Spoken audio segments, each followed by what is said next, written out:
Now moving on to the second part of the chapter, Russian Revolution. Why Russian Revolution only? The Russian Revolution basically deals with the fall of monarchy in February 1917 and the events of October, and normally called the Russian Revolution. Russia is a country which is largely dependent on agriculture, least industrialized nation. After socialist people took over the government in Russia through the October Revolution of 1917, the situation was reversed. Russia, from a least industrialized country, turned to be a most advanced industrialized nation. It became so influential and reached to the position of a superpower, a dominant power in the world. What led the least industrialized country to turn into a most powerful country in the world? We are going to study in Russian Revolution. Russian Empire in 1940. Tsar Nicholas II ruled Russia and its empire. Russian Empire is very vast. It included in the current day Finland, Latvia, Lithuania, Estonia, parts of Poland, Ukraine, Belarus. It also stretched to the Pacific and comprised today Central Asian states, Georgia, Armenia, and Azerbaijan.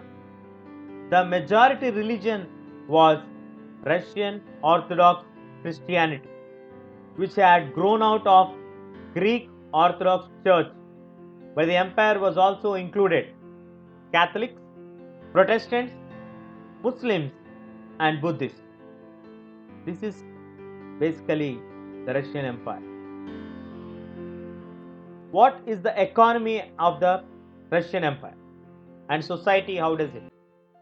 The economy, 85% of the Russian Empire completely depending on agriculture.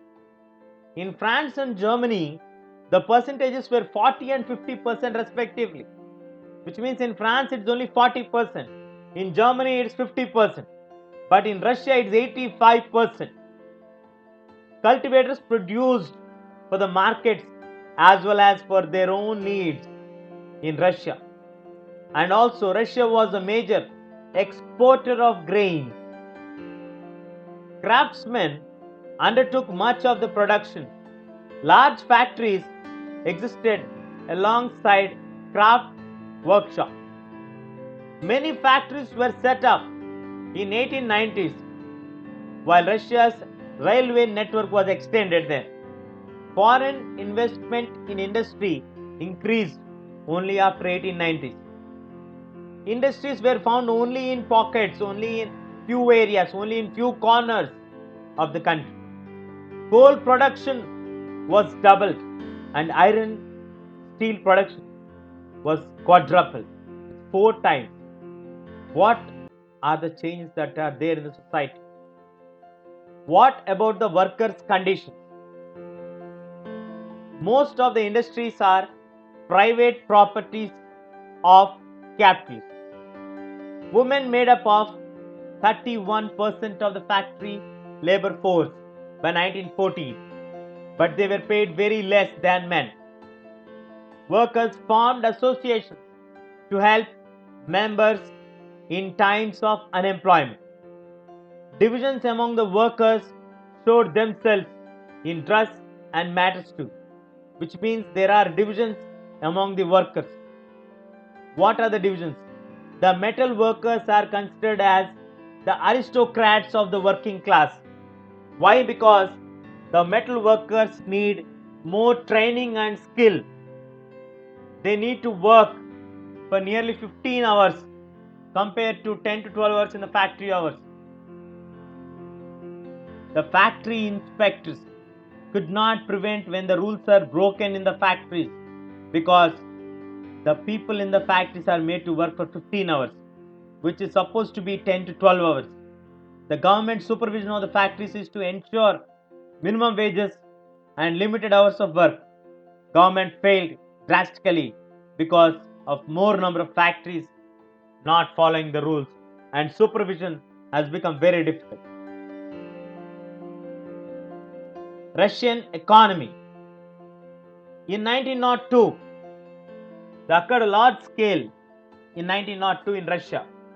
That is, peasants wanted the land of the nobles to be given to them frequently, and they refused to pay rent, and sometimes they even murdered the landlord.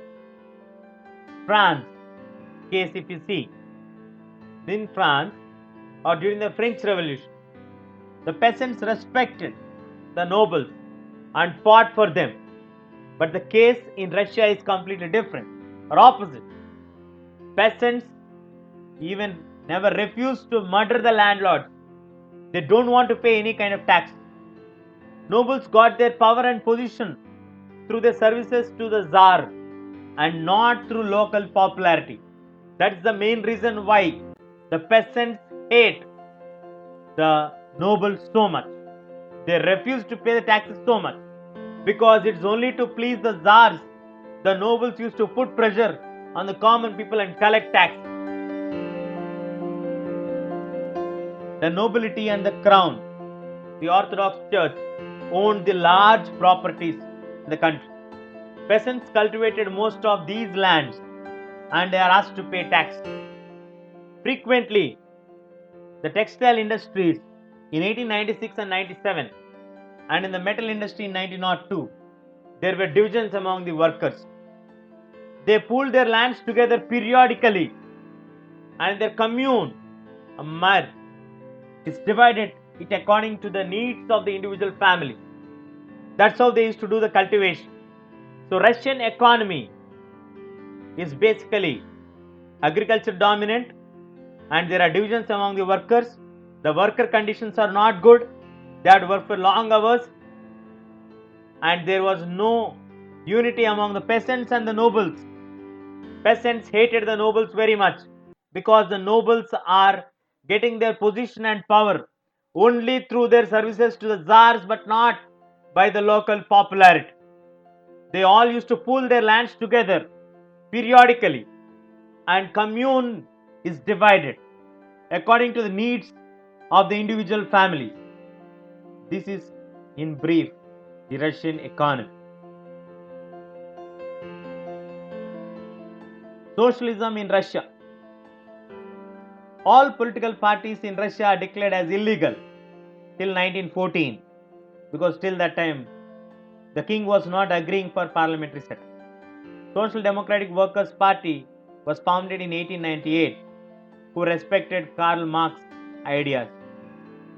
Because of government policing, it had to operate as an illegal organization. It has set up a newspaper, mobilized workers, and organized strikes to maintain its viability and visibility in the society. Russian peasants' customs of dividing land periodically made them naturally socialist and share the commune.